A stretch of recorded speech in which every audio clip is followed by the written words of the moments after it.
প্রিয় দর্শক, আসসালামু আলাইকুম। আজ আমি আপনাদের সামনে এমন এক অসাধারণ এবং হৃদয় ছুঁয়ে যাওয়া গল্প নিয়ে হাজির হয়েছি, যা শুনলে আপনাদের চোখ ভিজে যাবে। এমন এক স্ত্রীর গল্প যার অতুলনীয় স্বামী ভক্তি এবং আল্লাহ তাআলার অগাধ বিশ্বাসের কারণে তিনি মা ফাতেমার আগে জান্নাতে প্রবেশ করবেন, যা শুনে স্বয়ং জান্নাতের সর্দারিনী মা ফাতেমা পর্যন্ত বিস্মিত হয়ে গিয়েছিলেন। কি ছিল সেই গোপন আমল যা তাকে এই বিরল সম্মান এনে দিয়েছিল? কিভাবে একজন নারী একটি ছোট্ট কুটিরে বসে এত বড় পরীক্ষায় উত্তীর্ণ হয়েছিলেন? আসুন আমরা চোখ বন্ধ করে সেই পুণ্যবতী নারীর গল্পে প্রবেশ করি, যা আপনার হৃদয়ে ছুঁয়ে যাবে ইনশাআল্লাহ। তো চলুন শুরু করা যাক। মদিনার পবিত্র ভূমিতে, যেখানে রাসূলুল্লাহ সাল্লাল্লাহু আলাইহি ওয়াসাল্লামের প্রতিটি নিঃশ্বাস রহমত বর্ষণ করত, সেখানে একদিন এক অনন্য কথোপকথন হয়েছিল। প্রিয় কন্যা ফাতেমা রাদিয়াল্লাহু আনহুকে ডেকে নবীজি সাল্লাল্লাহু আলাইহি ওয়াসাল্লাম বলেন, হে ফাতেমা, এই মদিনায় একজন কাঠুরিয়ার স্ত্রী আছে, যে এমন এক আমল করে যার কারণে সে তোমার আগে জান্নাতে প্রবেশ করবে। একথা শুনে হযরত ফাতেমা রাদিয়াল্লাহু আনহু এর হৃদয় যেন এক মুহূর্তের জন্য থেমে গিয়েছিল। তিনি বিস্মিত কণ্ঠে বললেন, আব্বাজান, এ কেমন কথা? আমি তো জান্নাতের সকল মহিলাদের সর্দারিনী। কিভাবে কোনো মহিলা আমার আগে জান্নাতে প্রবেশ করতে পারে? জান্নাতে পূর্বে প্রবেশ করার আকাঙ্ক্ষা তো সবারই রয়েছে। আব্বাজান, দয়া করে আপনি আমাকে সেই কাঠুরিয়ার স্ত্রীর ঠিকানা বলুন। আমি তাকে দেখে আসতে চাই। সে কি এমন আমল করে যার কারণে সে আমার পূর্বে জান্নাতে প্রবেশ করবে? নবীজি সাল্লাল্লাহু আলাইহি ওয়াসাল্লাম স্নেহভরা দৃষ্টিতে ফাতেমার দিকে তাকিয়ে বললেন, ফাতেমা, আজ তুমি বাড়ি ফিরে যাও। কিছুদিন পর আমি তোমাকে ডেকে নেব এবং তখন আমি তোমাকে সেই কাঠুরিয়ার স্ত্রীর ঠিকানা বলে দেব। রাসূলুল্লাহ সাল্লাল্লাহু আলাইহি ওয়াসাল্লামের এই কথা শুনে ফাতেমা রাদিয়াল্লাহু আনহা দ্বিধাহীন চিত্তে বাড়ি ফিরে এলেন। তার মনে শুধু একটাই প্রশ্ন ঘুরপাক খাচ্ছিল, কে সেই নারী যার আমল তাকে জান্নাতের এত কাছাকাছি নিয়ে গেছে? এভাবে বেশ কিছুদিন কেটে গেল। এর মধ্যে হযরত ফাতেমা রাদিয়াল্লাহু আনহা হঠাৎ অসুস্থ হয়ে পড়লেন। অসুস্থতার কষ্ট একদিকে, তার উপর একাধারে 3 দিন ধরে তাদের ঘরে কোনো খাবার ছিল না। ক্ষুধার্ত আর দুর্বল শরীরে ফাতেমা রাদিয়াল্লাহু আনহা বিছানায় শুয়েছিলেন। শেরে খুদা হযরত আলী রাদিয়াল্লাহু আনহু এর হাতে তখন 1 দিরহামও ছিল না, যা দিয়ে তিনি খাবার কিনতে পারেন। 3 দিন অতিবাহিত হওয়ার পর ফাতেমা রাদিয়াল্লাহু আনহা দুর্বল হাতে হযরত আলী রাদিয়াল্লাহু আনহু এর হাতে একটি কাপড় তুলে দিয়ে বললেন, হে আমার প্রিয় স্বামী, আপনার হয়তো মনে আছে আব্বাজান হযরত মুহাম্মদ সাল্লাল্লাহু আলাইহি ওয়াসাল্লাম আমাদের বিয়ের সময় এই কাপড়টি আমাকে হাদিয়া স্বরূপ দিয়েছিলেন। এটি অত্যন্ত বরকতময় একটি কাপড়। আমার মন চাচ্ছে না এই কাপড়টি আমি বিক্রি করে দেই, কিন্তু তারপরও যেহেতু আমাদের ঘরে 3 দিন যাবত কোনো খাবার নেই, তাই আমি আপনাকে এই বরকতময় কাপড়টি দিচ্ছি। আপনি এটিকে বাজারে নিয়ে বিক্রি করে এর মূল্য দিয়ে কিছু খাবার কিনে আনুন। হযরত আলী রাদিয়াল্লাহু আনহু স্ত্রীর কাছ থেকে সেই কাপড়টি নিয়ে বিক্রির উদ্দেশ্যে বাজারে রওনা হলেন। সেই কাপড়টি নিয়ে তিনি বাজারে পৌঁছালেন এবং সেটি বিক্রি করার জন্য অনেক ক্রেতাকে দেখালেন, কিন্তু কাপড়টি ছিল অত্যন্ত পুরনো, তাই এটি কেনার জন্য কেউই আগ্রহ দেখাচ্ছিল না। এই কারণে হযরত আলী রাদিয়াল্লাহু আনহু অত্যন্ত নিরাশ হয়ে পড়লেন। তখন তিনি আল্লাহ রাব্বুল আলামিনের নিকট ফরিয়াদ করলেন, হে রব্বুল আলামিন, এই কাপড়টি অত্যন্ত পুরাতন, তাই এটিকে কেনার জন্য কোনো ক্রেতা আগ্রহ দেখাচ্ছে না। আজ 3 দিন যাবত নবীজি সাল্লাল্লাহু আলাইহি সাল্লামের কলিজার টুকরা হযরত ফাতেমা রাদিয়াল্লাহু আনহা এবং হাসান হুসাইন না খেয়ে আছে। রাব্বুল আলামিন, আজকে যদি এই কাপড়টি বাজারে বিক্রি করে এর মূল্য দিয়ে খাবার কিনে নিয়ে যেতে না পারি, তাহলে আজকেও তারা না খেয়ে থাকতে হবে। আপনি এই কাপড়টি কেনার জন্য একজন ক্রেতার ব্যবস্থা করে দিন। শেরে খুদা হযরত আলী রাদিয়াল্লাহু আনহু এর এই আন্তরিক দোয়ার পর এক ক্রেতা আগমন করলো এবং তাকে সেই প্রশ্ন করলো, আলী, তুমি এই কাপড়টি বিক্রি করতে চাও? আলী রাদিয়াল্লাহু তাআলা আনহু বলেন, জনাব, আমি তো এই কাপড়টি বিক্রি করার জন্যই বাজারে নিয়ে এসেছি। সে তখন বলল, কি পরিমাণ অর্থ দিয়ে তুমি এই কাপড়টি বিক্রি করবে? শেরে খুদা হযরত আলী রাদিয়াল্লাহু আনহু জানতেন এই কাপড়টি অত্যন্ত পুরনো, এর মূল্য সর্বোচ্চ 1 দিরহাম অথবা 2 দিরহাম হবে।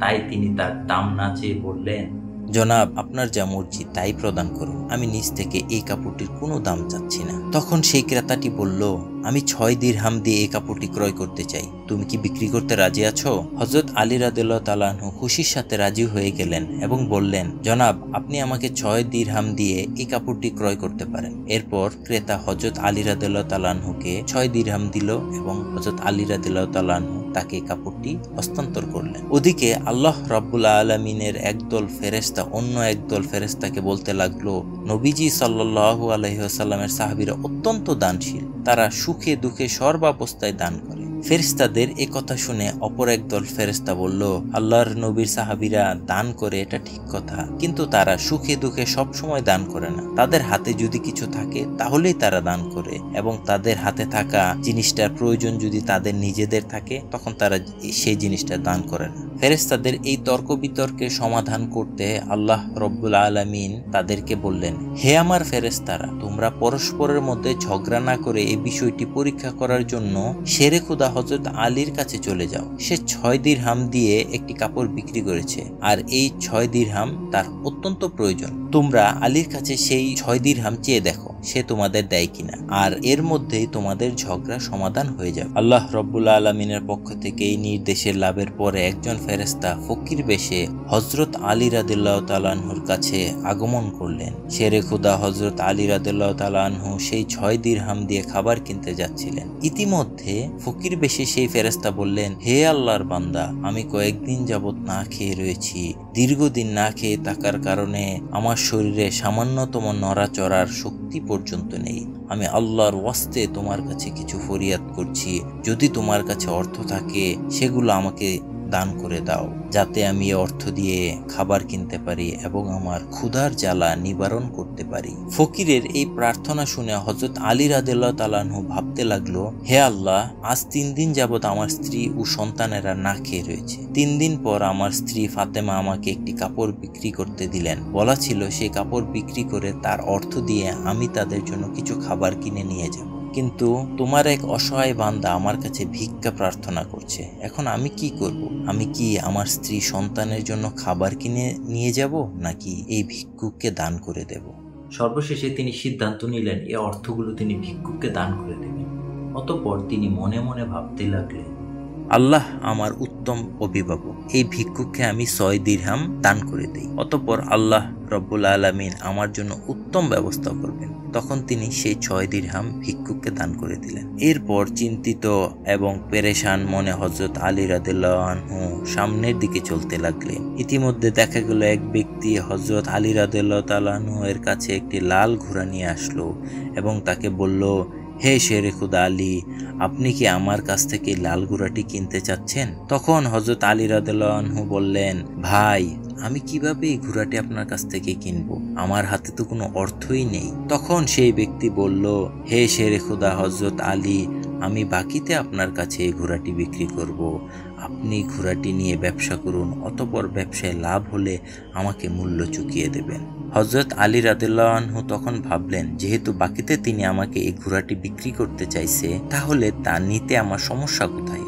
হযরত আলী রাদিয়াল্লাহু আনহু বললেন, আপনি কত দিরহামের বিনিময়ে এই ঘোড়াটি বিক্রি করবেন? সেই ব্যক্তিটি বলল, আমি 100 দিরহামের বিনিময়ে ঘোড়াটি আপনার কাছে বিক্রি করলাম। অতঃপর হযরত আলী রাদিয়াল্লাহু আনহু সেই ঘোড়াটি 100 দিরহামের বিনিময়ে তার কাছ থেকে কিনে নিলেন। এরপর ঘোড়াটি বিক্রি করার জন্য বাজারে নিয়ে গেলেন। হযরত আলী রাদিয়াল্লাহু আনহু যখন এই ঘোড়াটি বিক্রি করার জন্য বাজারে গেলেন, তখন এক ব্যক্তি এসে তাকে জিজ্ঞেস করলেন, হে শেরে খুদা আলী, আপনি কি এই ঘোড়াটি বিক্রি করতে চান? তখন হযরত আলী রাদিয়াল্লাহু তাআলা আনহু বললেন, ভাই, আমি তো এই ঘোড়াটি বিক্রি করার জন্যই বাজারে নিয়ে এসেছি। সেই ব্যক্তিটি বললেন, আপনি কত দিরহামের বিনিময়ে এই ঘোড়াটি বিক্রি করতে চান? আলী রাদিয়াল্লাহু তাআলা আনহু নিজের কোনো দাম না বলে তিনি ব্যক্তিকে বললেন, আপনি কত দামে এই ঘোড়াটি কিনতে চান? ব্যক্তিটি বলল, আমি 160 দিরহামের বিনিময়ে আপনার কাছ থেকে ঘোড়াটি কিনতে চাই। হযরত আলী চিন্তা করলেন, আমি তো ঘোড়াটি 100 দিরহামের বিনিময়ে কিনেছি, কিন্তু তিনি আমাকে মূল্য দিতে চাইছেন 160 দিরহাম, অতএব এখানে আমার 60 দিরহাম লাভ হবে। অতঃপর তিনি লোকটিকে বললেন, ভাই, আমি আপনার কাছে 160 দিরহামের বিনিময়ে এই ঘোড়াটি বিক্রি করে দিলাম। সেই ব্যক্তিটি 160 দিরহামের বিনিময়ে হযরত আলী রাদিয়াল্লাহু তাআলা আনহুর কাছ থেকে ঘোড়াটি কিনে নিলেন। হযরত আলী রাদিয়াল্লাহু আনহু যে ব্যক্তির কাছ থেকে ঘোড়াটি কিনেছিলেন তাকে 100 দিরহামে পরিশোধ করার পরেও তার কাছে রয়ে গেল 60 দিরহাম। তিনি 6 দিরহাম আল্লাহর রাস্তায় দান করেছিলেন। আল্লাহ রাব্বুল আলামিন তার বিনিময়ে তাকে 10 গুণ বৃদ্ধি করে 60 দিরহাম ফেরত দিলেন। অতঃপর সেই 60 দিরহামের বিনিময়ে শেরে খোদা হযরত আলী রাদিয়াল্লাহু আনহু বিপুল পরিমাণ খাদ্য কিনে বাড়ির পথে রওনা হলেন। যখন তিনি বিপুল পরিমাণে খাদ্য কিনে বাড়িতে ফিরে আসলেন, তখন ফাতেমা রাদিয়াল্লাহু আনহা তাকে বললেন, হে আমার স্বামী, আমি তোমাকে যে কাপড়টি বিক্রি করতে বলেছিলাম সেই কাপড়ের মূল্য দিয়ে তো এত পরিমাণ খাবার কেনা সম্ভব নয়, তাহলে তুমি এত খাবার কেনার অর্থ কোথায় পেলে? তুমি আমাকে আগে এই কথা বলো, তারপর আমার বাড়িতে প্রবেশ করবে। হযরত আলী রাদিয়াল্লাহু আনহু বললেন, ফাতেমা, আগে আমি বাড়িতে প্রবেশ করি, তারপর না হয় আমি তোমাকে পুরো ঘটনা খুলে বলবো। কিন্তু ফাতেমা রাদিয়াল্লাহু আনহু তাকে বললেন, আগে আপনি প্রকৃত ঘটনা খুলে বলুন, তারপর আপনি বাড়িতে প্রবেশ করতে পারবেন। শেরে খোদা হযরত আলী রাদিয়াল্লাহু আনহু বললেন, ফাতেমা, তুমি তো ভালো করেই জানো যে তোমার স্বামী হযরত আলী কোনোদিনই অবৈধ অর্থ উপার্জন করতে পারে না। আমি যে পন্থায় অর্থগুলি উপার্জন করেছি তা সম্পূর্ণ বৈধ একটি পন্থা, অতঃপর এই ব্যাপারে তোমার সন্দেহ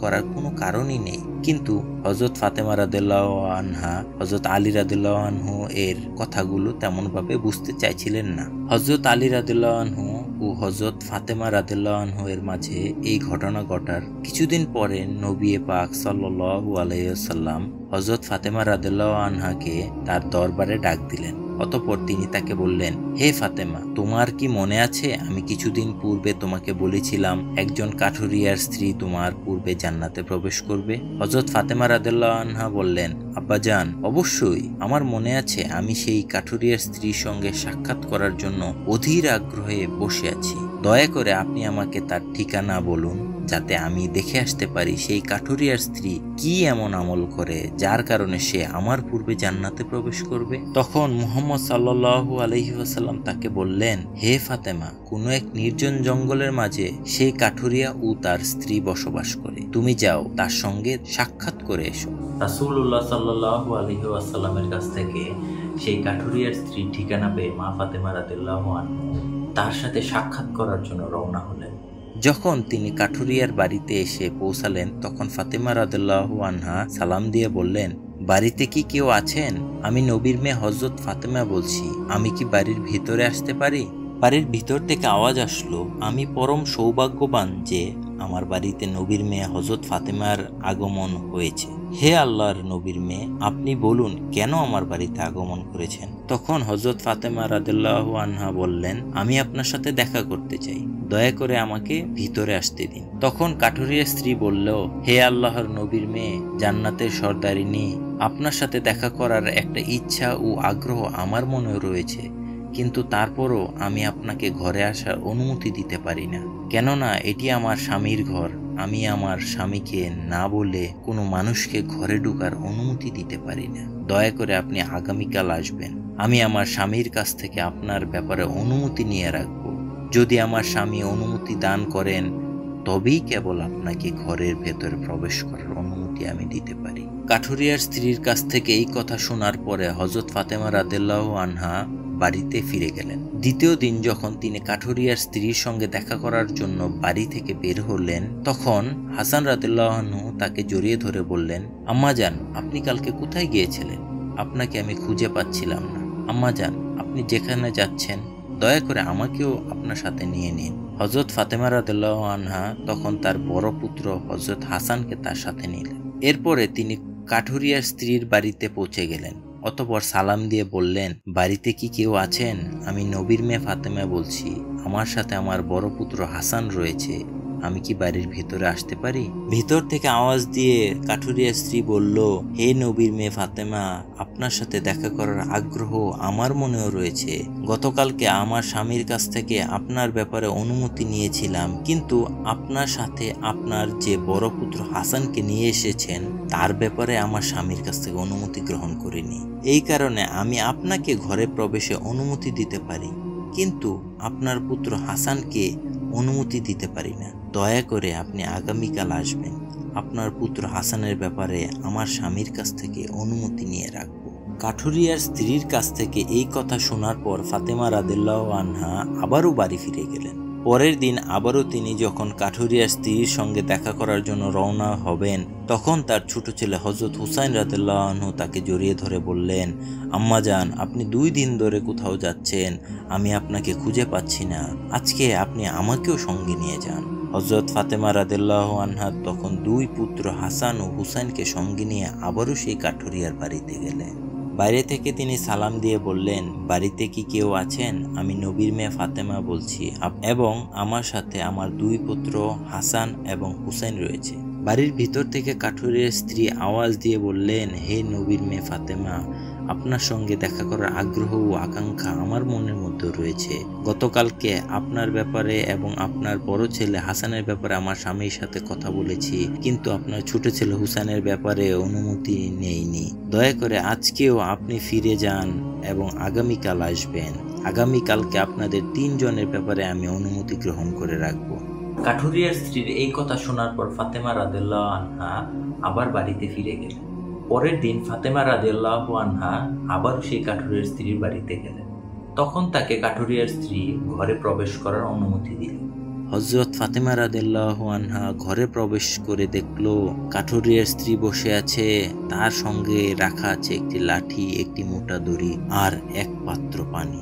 এগুলি দেখে ফাতেমা রাদিয়াল্লাহু আনহা তাকে জিজ্ঞেস করলেন, আপনি এগুলি নিয়ে বসে আছেন কেন? কাঠুরিয়ার স্ত্রী তখন শান্ত কণ্ঠে উত্তর দিল, সারাদিন পরিশ্রম করার পরে যখন আমার স্বামী বাড়িতে ফিরবে, তখন হয়তো তার ওযু করার প্রয়োজন হবে অথবা তার পানি পান করার প্রয়োজন হবে। আমি চাই না আমার ক্লান্ত স্বামী পানির জন্য সামান্যতম কষ্ট পাক। পানির প্রয়োজন হবার সাথে সাথে যাতে আমি তার কাছে পানি পৌঁছে দিতে পারি, এই কারণে আমি পানি নিয়ে বসে আছি। ফাতেমা রাদিয়াল্লাহু আনহা আবারও জিজ্ঞেস করলেন, হে বোন, তাহলে এই লাঠি নিয়ে বসে আছো কেন? তাছাড়া এই দড়িরই বা কি প্রয়োজন? কাঠুরিয়ার স্ত্রী তখন উত্তর দিল, আমার স্বামী যদি কোনো কারণে আমার উপর অসন্তুষ্ট হয় এবং আমাকে শাস্তি দেওয়ার ইচ্ছা করে, তখন তার প্রয়োজন হবে একটি লাঠি এবং আমাকে বেঁধে যাতে শাস্তি দিতে পারে তার জন্য প্রয়োজন হবে একটি দড়ি। আমি চাই না এই জিনিসগুলি খোঁজাখুঁজি করতে গিয়ে আমার স্বামী কোনো রকম কষ্ট পাক, সেই জন্য আমার সামনে এই জিনিসগুলো নিয়ে বসে আছি। যখনই আমার স্বামী আমাকে কোনো কারণে শাস্তি দিতে চাইবে, তখনই তার সামনে লাঠি এবং দড়ি আছে, যাতে তিনি আমাকে দড়ি দিয়ে বেঁধে লাঠি দিয়ে শাস্তি দিতে পারেন। হযরত ফাতেমা রাদিয়াল্লাহু আনহা কাঠুরিয়ার স্ত্রীর স্বামীর প্রতি ভক্তি দেখে বিস্ময়ে হতবাক হয়ে গেলেন। এমন অবিচল আনুগত্য, এমন নিবেদিত প্রাণ ভালোবাসা তিনি আগে কখনোই দেখেননি। অতঃপর তিনি তাকে আর কিছু না বলে নবী সাল্লাল্লাহু আলাইহি ওয়াসাল্লামের দরবারে ফিরে আসলেন। রাসূলুল্লাহ সাল্লাল্লাহু আলাইহি ওয়াসাল্লাম ফাতেমাকে বললেন, ফাতেমা, তুমি কি সেই কাঠুরিয়ার স্ত্রীর সাথে দেখা করে এসেছো? ফাতেমা রাদিয়াল্লাহু আনহা আবেগাপ্লুত কণ্ঠে বললেন, আব্বাজান, হ্যাঁ, আমি তার সাথে দেখা করে এসেছি। নবী করিম সাল্লাল্লাহু আলাইহি ওয়াসাল্লাম বললেন, তুমি কি দেখেছো? হযরত ফাতেমা রাদিয়াল্লাহু আনহা বললেন, সেই মেয়েটি অত্যন্ত স্বামীভক্ত, তার মতো এমন নিবেদিত প্রাণ স্ত্রী আমি আর দেখিনি। হযরত মুহাম্মদ সাল্লাল্লাহু আলাইহি ওয়াসাল্লাম বললেন, ফাতেমা, তার কাছ থেকে তোমার শেখার অনেক কিছু রয়েছে। হযরত ফাতেমা রাদিয়াল্লাহু আনহা তখন বললেন, আব্বাজান, আমি তার কাছ থেকে কি কি শিক্ষা গ্রহণ করতে পারি এবং সে কিভাবে আমাদের পূর্বে জান্নাতে যাবে, এই ব্যাপারটি আমাকে দয়া করে বুঝিয়ে বলুন। রাসূলুল্লাহ সাল্লাল্লাহু আলাইহি ওয়াসাল্লাম তখন বললেন, হে ফাতেমা, শোনো, তুমি কিছুদিন আগে তোমার স্বামী আলীকে একটি পুরাতন কাপড় বিক্রি করার জন্য দিয়েছিলে। হযরত আলী সেই কাপড় বিক্রি করে তার অর্থ দিয়ে তোমার জন্য অনেক খাবার কিনে এনেছিল, কিন্তু তুমি সন্দেহ করেছিলে যে হযরত আলী এগুলি বৈধ উপার্জন করেছে কিনা। এজন্য তুমি তোমার স্বামীকে ঘরে প্রবেশ করতে দাওনি এবং বিভিন্ন প্রশ্ন করার মাধ্যমে তাকে কষ্ট দিয়েছিলে। অথচ তুমি জানতে তোমার স্বামী হযরত আলী কোনোদিনই কোনো অবৈধ পথে উপার্জন করে না। হে ফাতেমা, তুমি যখন আলীকে সেই কাপড়টি বিক্রি করার জন্য দিয়েছিলে, হযরত আলী তার জন্য কোনো ক্রেতা খুঁজে পাচ্ছিল না। তখন আল্লাহ রাব্বুল আলামিন তার ফেরেশতা মিকাইলকে সেই কাপড়টি কেনার জন্য পাঠিয়েছিলেন। আল্লাহ ফেরেশতা মিকাইল সেই কাপড়টি আলীর কাছ থেকে 6 দিরহামের বিনিময়ে কিনেছিল। এরপর একজন ফেরেশতা এসে হযরত আলীর কাছে সেই 6 দিরহাম ভিক্ষা প্রার্থনা করে। আলী সেই 6 দিরহাম আল্লাহর রাস্তায় দান করে দেয়। অতঃপর সে চিন্তিত অবস্থায় বাড়িতে ফিরে আসছিল। এমন সময় ফেরেশতা জিব্রাইলের কাছ থেকে একটি লাল ঘোড়া হযরত আলীর কাছে 100 দিরহামের বিনিময়ে ধারে বিক্রি করে। হযরত আলী সেই ঘোড়াটিকে বাজারে নিয়ে যায় এবং ইসরাফিল ফেরেশতা হযরত আলীর কাছ থেকে সেই ঘোড়াটি 160 দিরহামের বিনিময়ে কিনে নেয়। আল্লাহ রব্বুল আলামিন 6 দিরহামের বিনিময়ে হযরত আলীকে 10 গুণ বৃদ্ধি করে 60 দিরহাম দিয়ে দেয় এবং সেই অর্থগুলো দিয়ে পরে হযরত আলী তোমার জন্য বিপুল পরিমাণ খাবার কিনে এনেছিল। ফাতেমা, শুনে রাখো, যে কাপড়টি হযরত আলী বিক্রি করেছিল আল্লাহ রব্বুল আলামিন সেই কাপড়টি জান্নাতে সংরক্ষণ করে রেখেছেন এবং যে ঘোড়াটি দিয়ে হযরত আলী ব্যবসা করেছিল সেই ঘোড়াটিও আল্লাহ রব্বুল আলামিন জান্নাতে সংরক্ষণ করে রেখেছেন। কাল কিয়ামতের দিন তুমি যখন জান্নাতে প্রবেশ করবে তখন তুমি সেই ঘোড়ার উপর থাকবে এবং সেই কাপড়টি হবে ঘোড়ার লাগাম, আর সেই লাগামটি ধরে থাকবে ওই কাঠুরিয়ার স্ত্রী। লাগামটি ধরে রাখার কারণেই সে তোমার আগে জান্নাতে প্রবেশ করবে এবং তুমি তারপরে জান্নাতে প্রবেশ করবে। কাঠুরিয়ার স্ত্রীর অতুলনীয় স্বামী ভক্তি হলো তার এই মর্যাদা প্রাপ্তির একমাত্র কারণ। প্রিয় দর্শক, গল্পটি থেকে আপনারা কি শিখলেন তা আমাকে কমেন্ট করে জানাতে ভুলবেন না।